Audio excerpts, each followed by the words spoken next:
Hello, good morning everyone, from day 6 on board the P&O Iona, where today we are in Gibraltar. Now, as you saw from the intro, we are joined by the Norwegian Sun, which awkwardly was my favourite ship up until this one. It's kind of a weird situation. It's kind of feel like I'm at a party with my girlfriend and my ex has just shown up. But all serious though, it was great to see the Norwegian Sun, which I cruised on a very long time ago. I want to say 2009 was when I was on there for what was actually my 3rd cruise. And when you consider that now on Iona, this is currently my 17th cruise, it kind of puts into perspective how long ago it was. But I had a great time on the Norwegian Sun. I met loads of awesome people, and you all know who you are. And those memories and everything still live on to this day. So that's kind of great, isn't it? So yes, of course, today we are in Gibraltar. We're not due to be here very long though, because the all aboard time is 2 p.m, which is probably the shortest time I've ever spent in port. But I guess if it saves another sea day, it's probably worth it. It's shaping up to be a great day. I think we've got a forecast high of 15, which will be pretty good, which is slightly warmer than yesterday. And somehow I managed to burn yesterday, so we'll see how today goes. But yeah, I hope you enjoy your time in Gibraltar, and I will speak to you afterwards. So let's go see what this place has got to offer.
All right, who's ready for story time? I'm going to give you a little bit of behind the scenes knowledge as to what has just happened.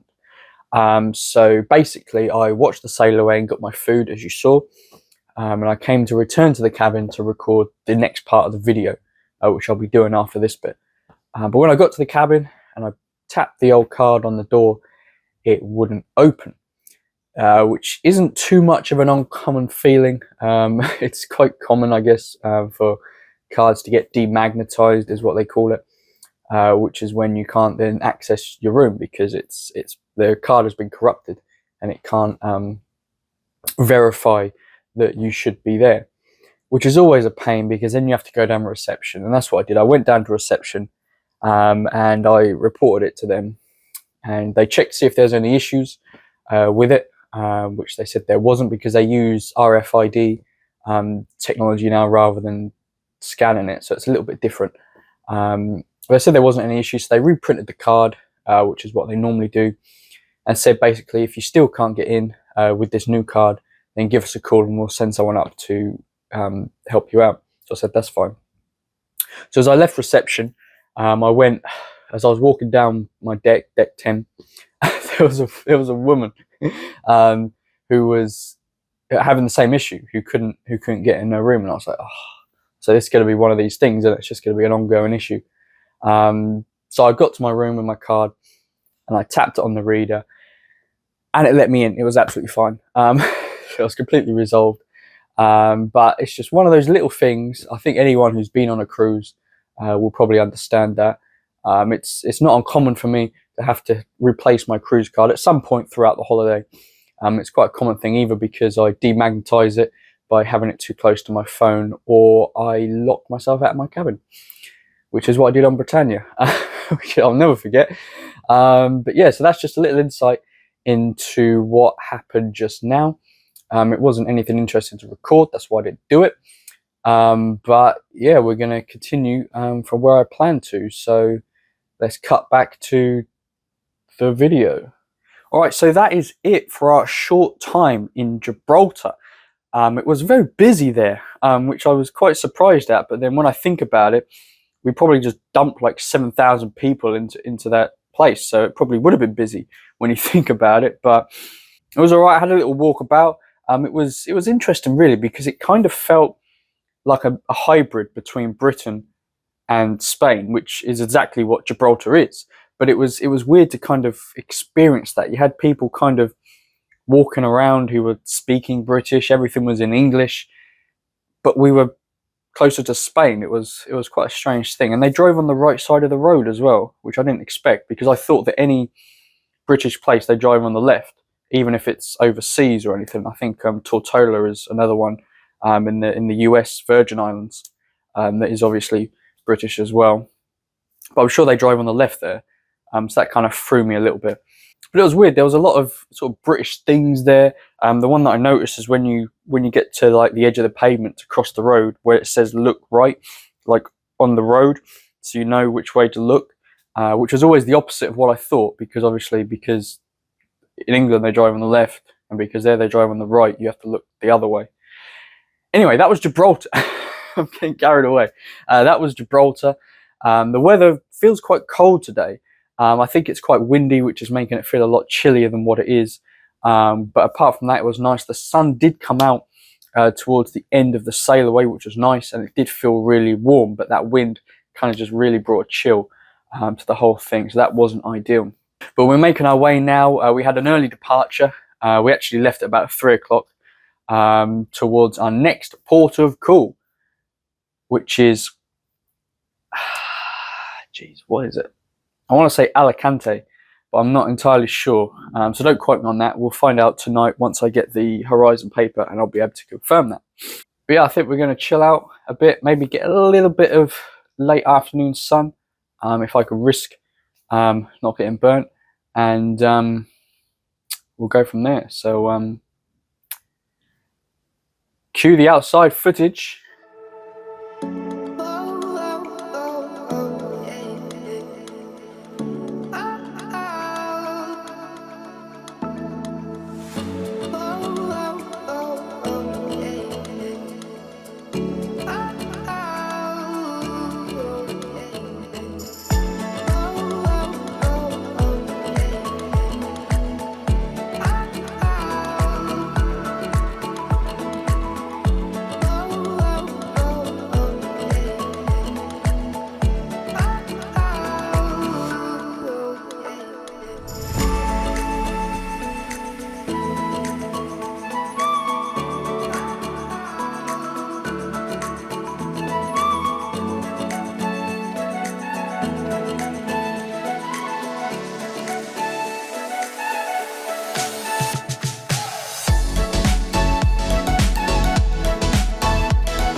All right, well, there you go. I had to leave the buffet because they were playing the Titanic theme tune again, and I got a bit worried, so I came back here, and I think tonight I might sleep with my life jacket, just in case. It's getting a bit suspicious now. That's 3 times in 6 days that I've heard that song, so we'll see how that goes. But guys, thank you for joining me. That is the end of day 6 on board the P&O Iona.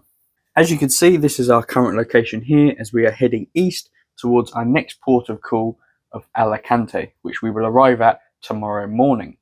And the weather tomorrow is looking good as well. According to my horizon paper that has arrived, it says the weather tomorrow will be sunny and light winds with a temperature of 14 degrees.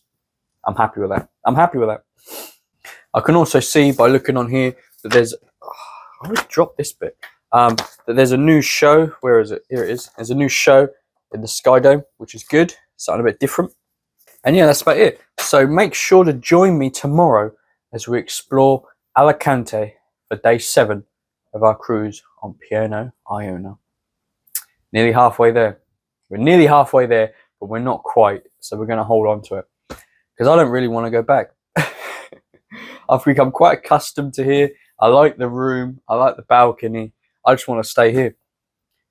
But we'll see what P&O say. I doubt they'll be up for it. Ah, it's a shame.